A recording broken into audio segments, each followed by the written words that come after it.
Hare Krishna, muy buenos días. Namo Om Vishnu Padaya Krishna Prestaya Bhutale Srimate Bhaktivedanta Swaminiti Namine Namaste Saraswate Deve Gauravani Prasarine Nirvise Sasunyavadi Pashatya Deshatarine Jayatri Krishna Chaitanya Prabhu Nityananda Tri Advaita Gadadhara Rivasadi Gaura Bhakta Vrinda Hare Krishna, Krishna Krishna, Hare Hare, Hare Rama, Rama Rama, Hare Hare. Hare Krishna reiterados.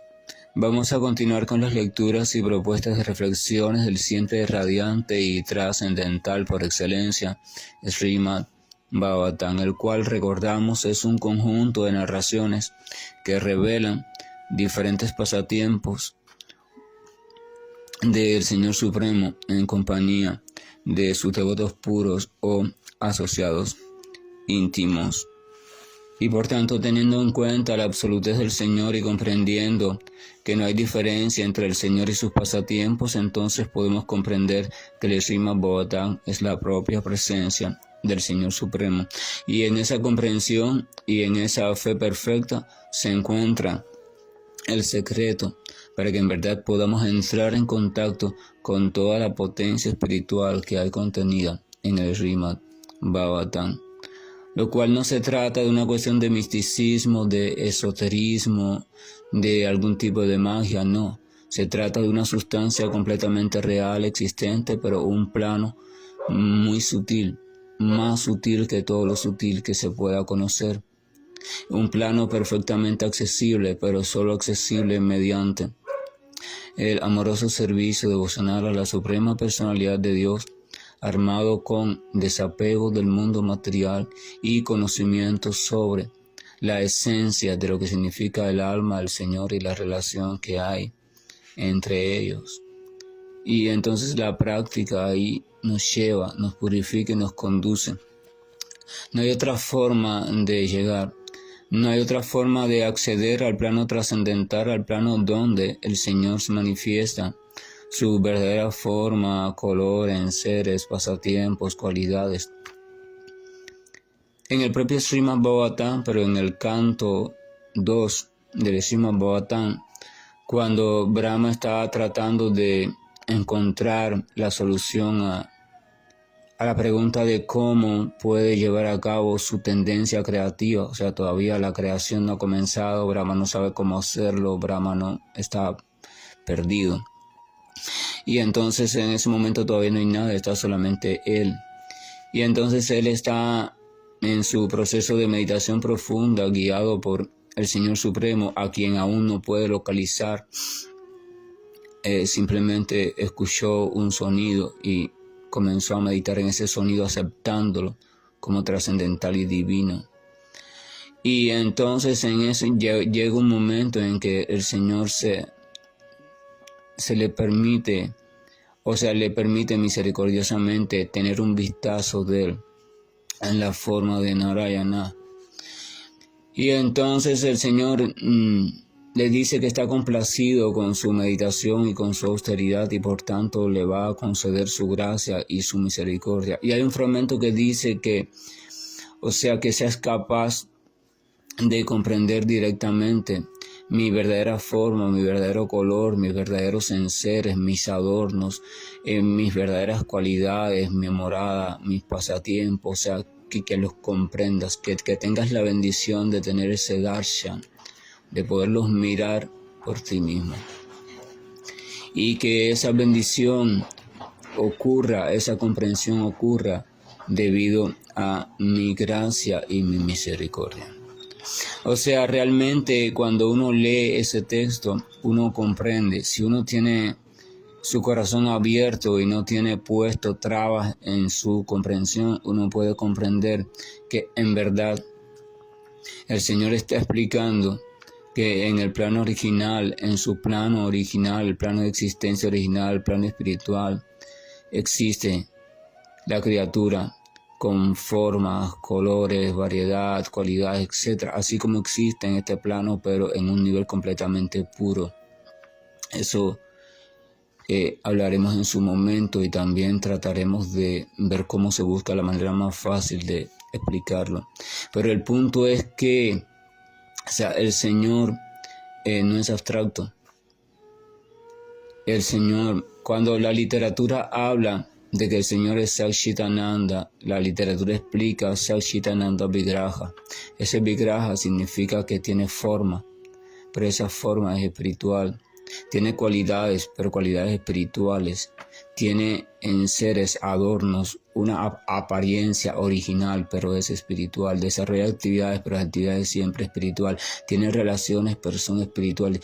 Todo, lo tiene todo, pero espiritual.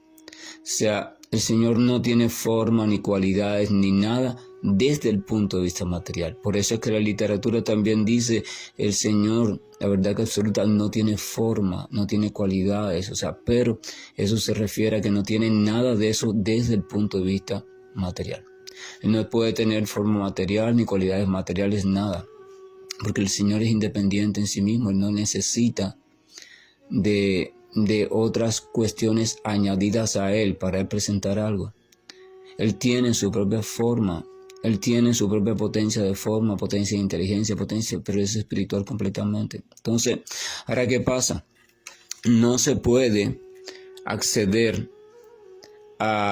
de forma veraz, de forma confiable, a esa forma, a esas cualidades, a esos nombres, a no ser que el Señor otorgue su misericordia, o sea, a no ser que el Señor esté complacido con nuestra entrega, con nuestra sinceridad, con nuestro deseo amoroso de encontrarle y entregarnos a Él, a no ser que esté complacido con nuestro desapego creciente, con nuestro verdadero apartarnos de todas las ataduras que nos arrastran en el océano de existencia material.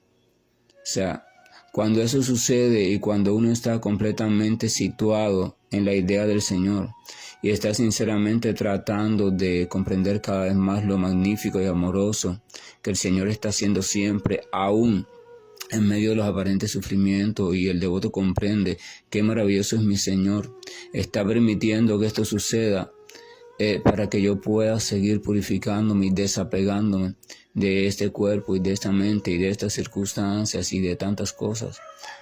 Realmente yo debería estar en este mundo sufriendo más debido a mi incontable deuda kármica, pero sin embargo Él está suavizando esa deuda. Pero aún así hay una parte que está permitiendo que me suceda, no para que yo sufra, no para castigarme, no para esto, para aquello, no, sino para darme la oportunidad de seguir desapegándome del mundo material y de las cuestiones materiales que están destinadas todas a deteriorarse y desaparecer. Entonces, si yo me quedo apegado a eso, voy a sufrir inevitablemente. Y así de amoroso es el Señor. Entonces, cuando llegue un momento en que la comprensión de lo amoroso que es el Señor está fija en la criatura y es independiente de cualquier suceso que pueda suceder en este mundo material, en su vida cotidiana, ya la criatura está fija completamente en el Señor como aquello que es lo más misericordioso que existe. Entonces a partir de ahí surge el sentimiento de agradecimiento perpetuo hacia el Señor. Y cuando el sentimiento de agradecimiento perpetuo surge hacia el Señor, entonces viene la entrega. Y esa entrega al principio es una cuestión de deber. Wow, es mi deber, al menos por agradecimiento a esta tan misericordiosa y maravillosa personalidad, es mi deber servirle, amarle, entregarme a Él, depositarme en Él. Y entonces comienza la criatura a asumir determinadas cuestiones en su vida en cuanto a comportamientos, cosas que quiera hacer, cosas que ya no quiere hacer. Por agradecimiento al Señor, en primera instancia quiere transformar su vida de modo tal que corresponda con lo que al Señor le agrada. Ese proceso va purificando a la criatura, es el proceso, la etapa donde la criatura se empeña en seguir las determinadas sugerencias, reglas, regulaciones, consejos de la Escritura, todo lo más al pie de la letra según su capacidad. Pero a su debido tiempo, y si mantiene buenas compañías con devotos verdaderos del Señor, y si además de eso sigue escuchando sobre el Señor desde una perspectiva personal, constantemente, diariamente. Recuerda lo escuchado, repite lo escuchado, medita en lo escuchado, reflexiona en lo escuchado, eleva oraciones al Señor de forma correcta, o sea, de forma veraz y no de forma simplemente así fanática. O sea, si realiza el servicio devocional a su debido tiempo, entonces este agradecimiento se va transformando y va despertando el sentimiento progresivo de amor puro. Entonces la criatura ya va dejando de ir al Señor por agradecimiento, por deber de agradecimiento, y va comenzando a querer ir al Señor, a querer mirar al Señor, recordar al Señor, escuchar sobre el Señor por atracción pura, por amor puro. Ya aunque el Señor puede incluso dejar de ser misericordioso, ya ella no puede dejar de sentir atracción por su Señor. Ha surgido el amor en su estado puro, y ese amor se va a ir perfeccionando, purificando, fortaleciendo, expandiendo de modo ilimitado. Pero todo eso ocurre incluso debido a la misericordia del Señor, a que el Señor comprende, se siente satisfecho. Mira la criatura, cuando el Señor se siente satisfecho, entonces su forma o presentación en nuestro corazón en forma de alma suprema, lo que hace es que se nos muestra. La experimentamos una presencia espiritual más allá de nuestra simple presencia, con una potencia indescriptible que provoca en nosotros un oleaje indescriptible antes no experimentado. Hay que descaptar y tener cuidado de las confusiones mentales, la fantasía o tener alguna experiencia así en y decir, la experiencia del Señor y aquí la estoy sintiendo en mi corazón.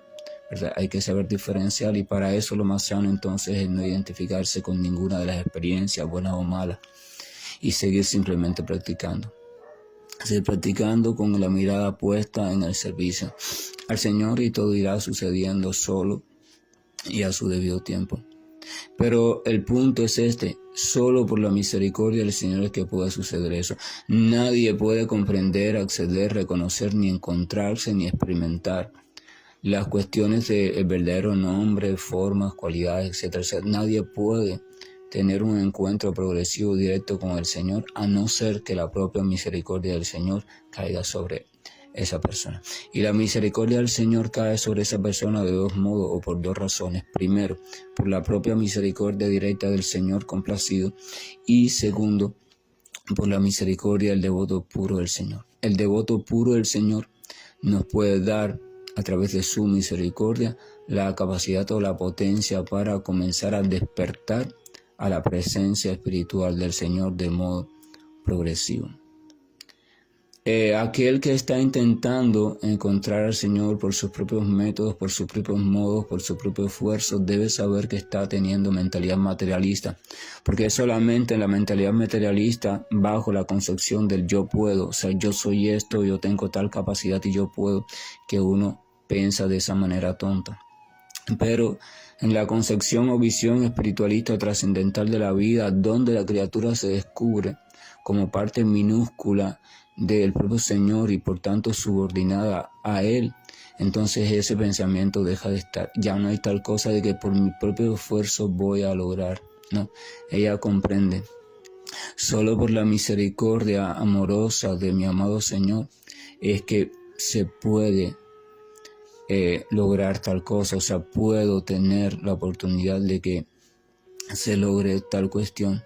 Y entonces ella sigue empeñada simplemente en entregarse al Señor, en amarlo y en servirle, y si Él lo considera, en algún momento le otorgará su misericordia. Ella, ojo, esto es importante, la criatura devota en verdad no sirve al Señor para obtener nada. Ella no sirve al Señor para que el Señor, estando feliz, le otorgue su misericordia. No, porque entonces el servicio es imperfecto.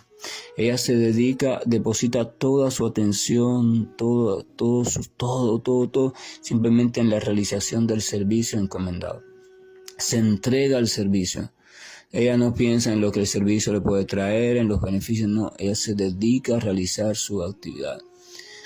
Krishna lo explica, Bhagavad Gita capítulo 3 dice, tú tienes el derecho o el deber de realizar tu actividad, o sea, cumplir con tus deberes prescritos, pero no tienes ningún derecho sobre los resultados no te pertenecen. O sea, lo que le está diciendo a Arjuna es, dedícate a cumplir el servicio que se te fue asignado. Pero olvídate del resultado, no lo hagas por ningún resultado, hazlo por el simple hecho de que eso es lo que te toca, se te ha asignado, y hazlo lo mejor posible. Si te dedicas a eso y llegas a esa mentalidad, a ese tipo de entrega, a ese tipo de liberación, entonces no creas karma. No creas karma. O sea, ¿por qué? Porque tu actividad no depende del resultado y entonces estás listo para recibir el verdadero fruto. No quieres ningún fruto y sin embargo recibes muchos frutos. Eso es la misericordia del Señor. Eso se llama misericordia porque los frutos no vienen por tu deseo, no son productos de tu deseo, no son productos de tu pensamiento, no son productos de la ley de la atracción, no son productos de nada de eso. Son productos de la misericordia del Señor. Así es como el devoto ve las cosas en su vida. El devoto no quiere atraer nada a su vida. Él simplemente quiere dedicarse al servicio que pueda ofrecerle al Señor Supremo y quiere ofrecérselo sin esperar nada. No como intercambio, no como negocio, no. Simplemente él quiere, si mis cualidades acá ahora en esta forma de cuerpo que tengo, en las cualidades y destrezas mentales que tengo, en la capacidad que tengo, no sé, de memoria o de inteligencia, o la capacidad que más predomine o que más sea visible en el cuerpo y la mente de esa criatura en su vida actual, entonces él dice, si tengo esta cualidad, entonces esta cualidad no es producto de mi esfuerzo, esta cualidad es misericordia del Señor, así que si la tengo es para usarla, pero la voy a usar de dos maneras. Primero, puedo no usarla, eso es ignorancia. Segundo, puedo usarla para mi beneficio, eso es la pasión. Tercero, puedo usarla para el beneficio de otro, eso es la bondad. Y cuarta, puedo simplemente usarla para el Señor. Esa es la perfección. Pero es un proceso gradual, nadie puede pasar de la ignorancia a la perfección. Hay que ir subiendo de ignorancia al escalón de la pasión, o sea, el interés personal, de ahí con el tiempo y con diferentes cuestiones, indicaciones se va pasando a la bondad, de la bondad se va perfeccionando así, ¿verdad? No hay que correr, no hay que saltar, pero el punto es este. O sea, cuando se llega entonces al punto de la bondad es que se está listo para uno ya poder iniciar de manera correcta y confiable el acercamiento progresivo al Señor como persona. El texto número 19 del capítulo 9 del primer canto del Srimad Bhagavatam, Bhishma Deva, el abuelo, el patriarca de los Pándavas, allí moribundo, sigue instruyendo al rey y también a sus hermanos. Él les dice, oh rey, el señor Shiva, Narada, quien es el sabio entre los semidioses, y también Kapila, que es la encarnación de Dios, conocen todas las glorias de él de un modo muy confidencial a través del contacto directo. O sea, ¿a quién se refiere con él? Se refiere a la suprema personalidad de Dios, se está refiriendo a Krishna. Entonces le está diciendo, mira, por ejemplo, hay personalidades tales como Shiva, personalidades tales como Narada, que es el gran sabio entre los semidioses, y personalidades tales como Kapila, que es la propia encarnación del Señor en una época determinada y en una creación determinada. Por ejemplo, hay personalidades como ellos que conocen todas las glorias de Él, todas las glorias del Señor Supremo, de un modo muy confidencial y a través del contacto directo. Este contacto directo significa a través de Bhava. Bhava es un término en sánscrito que en español no tiene una traducción muy exacta, pero se refiere a un estado donde uno está predominado por un sentimiento, y este sentimiento desde el punto de vista aplicado a la trascendencia es un sentimiento en relación con el Señor. Y es a través de ese sentimiento que la criatura puede degustar un tipo de relación específica con el Señor. Por ejemplo, en Vrindavan cuando el Señor se portaba mal o Yasoda quiso castigarlo o atarlo, entonces que ella sentía una especie de baba, una especie de sentimiento al mismo tiempo que él sentía un sentimiento de temor. Ay, me quiere castigar, me quiere atar, ¿verdad? Para que yo no me porte más mal. Y ese sentimiento de aparente temor del Señor. A tal punto que recordemos la reina Kunti dice, yo estoy desconcertada porque tú, que eres lo más valiente que existe, a ti que el propio miedo te tiene miedo, sin embargo tú te mostraste temeroso cuando Madre Yasoda, una simple mujer, te quiso atar con una simple cuerda. O sea, me tengo desconcertada. El Señor experimenta también estados de sentimiento, incluso muchas veces se deja inundar por Él, porque es necesario para ese pasatiempo, para ese disfrute. El disfrute del Señor viene de los sentimientos. Del sabor que experimenta mediante el tipo específico de sentimiento que el devoto puro le está ofreciendo. Entonces Madre Yasoda, por ejemplo, le está ofreciendo un amor maternal. O sea, el sabor específico que le está mostrando Madre Yasoda es un sabor que sabe a, por decirlo así, a madre. O sea, es amor, pero es el amor con el sabor de la madre, tocado por la madre, ¿verdad? Y vamos a poner un ejemplo. Por ejemplo, uno puede ir a un mercado y encontrar en el departamento de los productos lácteos un estante completo con yogur, pero va a encontrar yogur más ácido, menos ácido, yogur prácticamente que no tiene ningún sabor ni ácido, va a encontrar yogur con diferentes sabores, ¿verdad?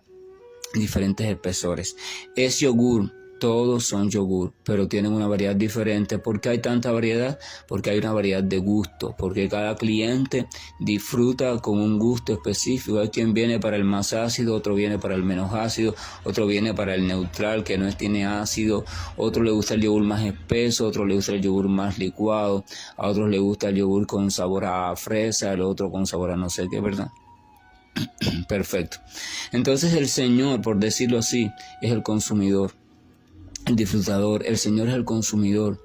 Entonces el deber de la energía del Señor es combinar creativamente sus propias diferentes potencias y sus potencias para ir ofreciéndole diferentes tipos de sabores al Señor. Pero los sabores que disfrutas al Señor son los sabores de una sola sustancia, la sustancia del amor o la sustancia de la relación amorosa.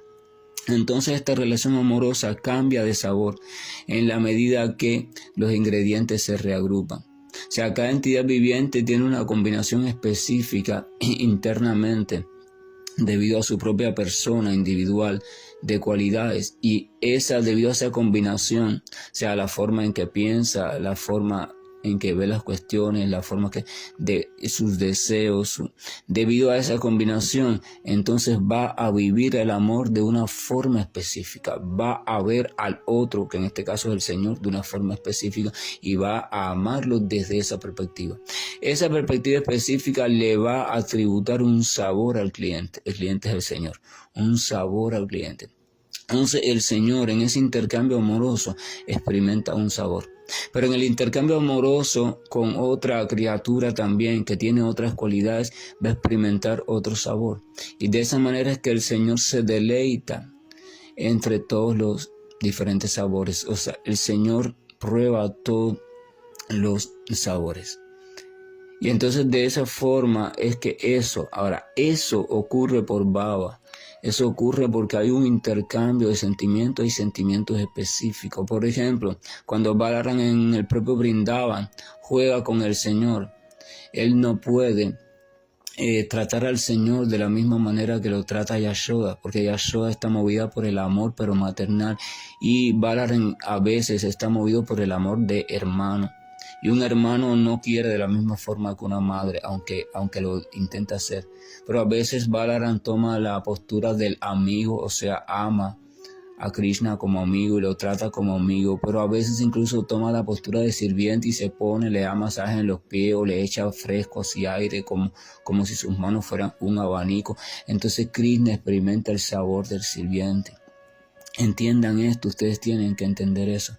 Por eso es que, por ejemplo, en el servicio devocional, en la parte regulada, en los templos, van a ver que el pujari, o lo que se llama pujari, es la persona que está encargada del servicio a la deidad, se encarga de diferentes cosas. En tiempo de calor, toma uno de los utensilios para la adoración del Señor y le echa aire muy suavemente y dulcemente a la deidad. Claro, el materialista o la persona perteneciente a otro sendero llega y dice: ¿qué hace este tonto echando aire, abanicando aire a una estatua vestida con ropa? Es da idolatría, ahí vienen las clasificaciones. Pero esa persona es necia, porque lo primero que tiene que preguntarse es realmente qué está haciendo esta criatura y dónde está ubicada su mente y su corazón. Porque si el pujari está bien ubicado en el plano de conciencia de Krishna y está purificado, entonces el pujari realmente lo que está haciendo es haciendo un ensayo. O sea, él está preparándose para el servicio eterno del mundo espiritual. Él no está echándole aire a una estatua. Él está inundado en su mente, echando aire al Señor. Pero entonces, como todavía no puede ver al Señor en persona, entonces el Señor ha tenido la misericordia de permitir que una representación con elementos materiales sirva de orientación objetiva hacia su persona o hacia su figura, para ayudar a que la mente y la atención del practicante quede fija. Esa es la herramienta. Entonces le echa aire, ¿verdad? Pero llega un momento en que esa identificación, en que esa actividad en el plano sutil es también tan clara, es también tan nítida. O sea, el devoto vive en su mente que está echándole aire al Señor y cada vez más detallado, o sea, su cuerpo mental está haciendo eso mismo, y llega un momento en que eso es tan detallado, en que el devoto empieza a experimentar éxtasis, empieza a experimentar sentimientos hacia el Señor, ¿verdad? Porque los sentimientos no pueden surgir antes de las diferentes etapas. No puede surgir el sentimiento ante el Señor si no se va llegando al punto de la fe perfecta, en que el Señor es real, en que Él es amoroso, en que todas esas cosas. No puede surgir el sentimiento antes de que surja el apego por el Señor, antes de que surja la atracción por el Señor, antes de que surja el conocimiento básico del Señor. No puede surgir antes de que surjan los sentimientos de amor espontáneo. Es una ciencia. Ustedes no piensen que el bhakti es una cosa de sentimentalismo. Es sentimentalismo en el caso de los fanáticos, pero el bhakti es una ciencia trascendental muy bien estudiada y organizada por los Goswami. Por orden de Chaitanya Mahaprabhu, eran personas inteligentes, lúcidas y apoderadas por la potencia del propio Señor Supremo. Chaitanya Mahaprabhu, en este caso, Chaitanya les orientó: mira, investiga esto, investiga aquello, o sea, y déjalo registrado como el manual científico del bhakti. ¿Cuál es la práctica correcta del bhakti? ¿Cuáles son sus etapas? ¿Cómo es el progreso en él? ¿Cuáles son los errores? ¿Qué es lo que no debe pasar? ¿Qué es aquello que cuando pasa es simplemente una desviación? Bhakti es una ciencia sólida en sí misma. Entonces, Srila Prabhupada, por ejemplo, cuando crea el movimiento de conciencia de Krishna, lo crea tras haber comprendido perfectamente la ciencia del Bhakti. Y para, basándose en esa ciencia, probar de manera clara que era posible transformar en masa a muchas personas, de modo tal que salieran del estado de conciencia material y entraran en el estado de conciencia espiritual o conciencia de Krishna, y dedicaron su vida al servicio devocional de forma maravillosa, variada y perfecta. La prueba del éxito del Bhakti estaba allí. Prabhupada estaba haciendo, permitiendo, cooperando en que muchos hippies, mucha gente, sí, todas descarriadas, se fueran transformando en devotos puros del Señor, lúcidos e inteligentes. Y así expandió la cuestión del movimiento internacional o sociedad internacional para la conciencia de Krishna. O sea, pero era para probar la veracidad del método. Bhakti es una ciencia, esta ciencia es aplicable, funciona, pero primero hay que comprenderla. Por eso Prabhupada escribió sus libros para que sus discípulos lo leyeran una y otra vez, y él les decía: todo está allí, solamente tienen que comprenderlo, pero no lo lograrán comprender separados de la práctica. La comprensión de la ciencia del Bhakti necesariamente tiene que ocurrir inmerso en la práctica del propio Bhakti. No se puede comprender el Bhakti si uno no está inmerso en la práctica del Bhakti. Eso hay que entenderlo. No se puede comprender la ciencia del Bhakti si uno no se entrega al canto de los santos nombres, la meditación de los santos nombres, la escucha sobre los pasatiempos de Krishna y sobre otras diferentes manifestaciones de él. No se puede comprender. No se puede comprender si uno no se asocia con devotos sinceros, no se puede comprender. Así de simple, no es una cuestión académica, no es una cuestión de inteligencia, es una cuestión de misericordia. El Señor complacido, el Señor deleitado con nuestro intento sincero, entonces Él permite que se vaya despertando en nosotros diferentes grados de comprensión y diferentes sentimientos. O sea, baba. Entonces, Él menciona aquí, por ejemplo, a 3 personalidades. Menciona al Señor Shiva, menciona a Narada y menciona a Kapila. O sea, menciona a uno de los representantes de los semidioses, menciona a un gran sabio y menciona a una encarnación de Dios. O sea, menciona 3 categorías diferentes. Entonces dice que esas 3 categorías, por ejemplo, o esos 3 representantes conocen todas las glorias de Él de un modo muy confidencial. O sea, han llegado a conocer de un modo real las glorias del Señor Supremo, y entonces están extasiados en sus glorias y lo glorifican, o sea, repiten sus glorias, meditan en sus glorias, recuerdan sus glorias, hablan de sus glorias, cantan de sus glorias, viven pensando en sus glorias. Eso es glorificar al Señor. La glorificación perfecta es cuando tu vida se vuelve una glorificación constante del Señor. No puedes dejar de glorificarlo. Glorificar, a veces las personas piensan, no, es decir, hurra o aleluya, no sé qué. No, eso es glorificarlo de una forma muy limitada. Glorificación perfecta significa que el espíritu de glorificación de Dios sea el estar exaltado por lo maravilloso que es el Señor, siempre está apoderado de mí. Si estoy comiendo y estoy disfrutando de una comida en familia, internamente yo estoy maravillado, exaltado, glorificando lo maravilloso que es el Señor por permitirme esta ocasión. Entonces estoy glorificando. La comida se convierte en una glorificación aún sin mencionar el nombre de Krishna. Si estoy escribiendo en la escuela, si estoy en el trabajo, siempre el devoto está exaltando internamente en su corazón las maravillas del Señor, porque no puede dejar de hacerlo. No puede dejar de hacerlo. El síntoma del devoto puro es que no puede dejar. Él ha perdido toda su voluntad, la ha entregado voluntariamente. Entonces él pertenece completamente a Krishna y está siendo arrastrado por el amor creciente y limitado que siente por Krishna. Está inundado de bhava, el sentimiento trascendental hacia Krishna, con una velocidad específica, o sea, con un sabor específico. Ningún bhava es igual a otro bhava, simplemente son sabores específicos, pero aún así todos tienen que ser el mismo bhava, o sea, amor por el Señor Supremo, por el mismo Señor Supremo. No se trata de sentimientos por ningún otro, ni por este semidios, ni por aquella figura, ni por representaciones del Señor no autorizadas o confusas, no. Hay que, primero, eso es importante, identificar, reconocer y asegurarnos de que es el Señor Supremo realmente a quien nosotros estamos de manera directa dirigiendo nuestras diferentes cuestiones hasta llegar al sentimiento. O sea, eso es importante, porque si no se descarría uno y la meta entonces por supuesto no va a ser la que las escrituras explican. Entonces dice que ellos conocen todas las glorias de Él de un modo muy confidencial y a través del contacto directo.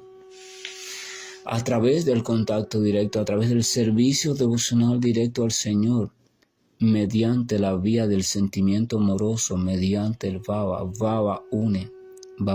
El sentimiento bhava es la verdadera forma o el preámbulo de la verdadera forma de yoga.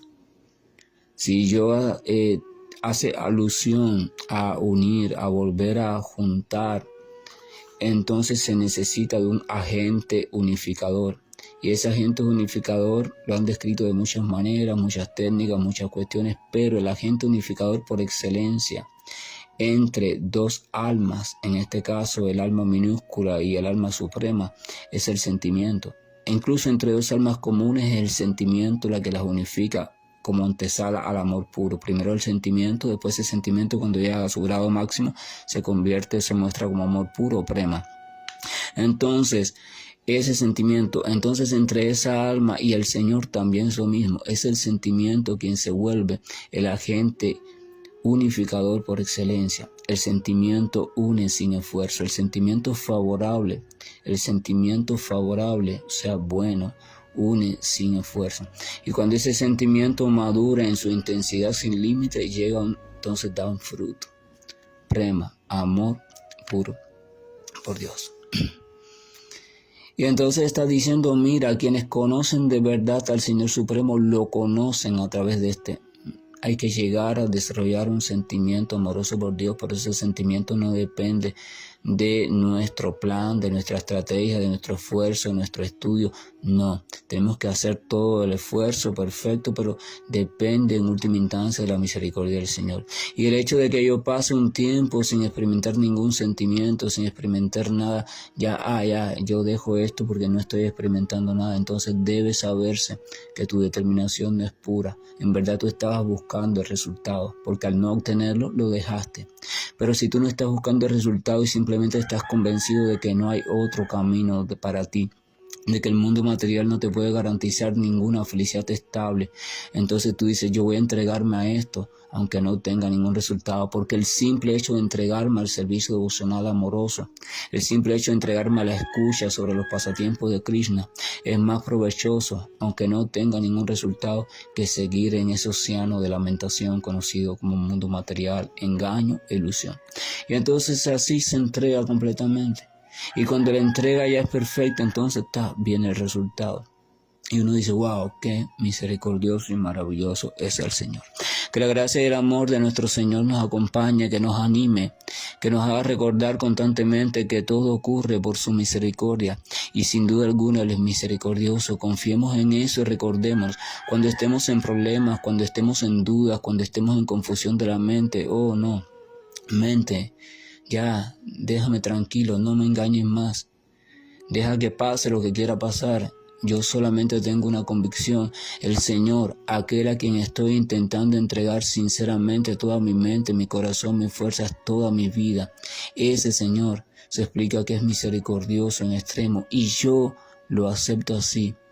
Aunque aparentemente no lo esté comprobando, yo lo acepto así, confío en Él. Lo único que tengo que hacer es depositarme firmemente allí a sus pies, en su refugio. Haz de mí lo que quieras, pero ayúdame a que yo esté cada vez más purificado para que pueda ir en su momento, ir experimentando, Señor, un poco de tu dulzura y de tu sabor indescriptible.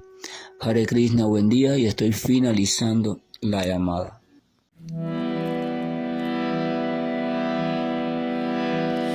Hare Krishna, Hare Krishna, Krishna Krishna, Hare Hare,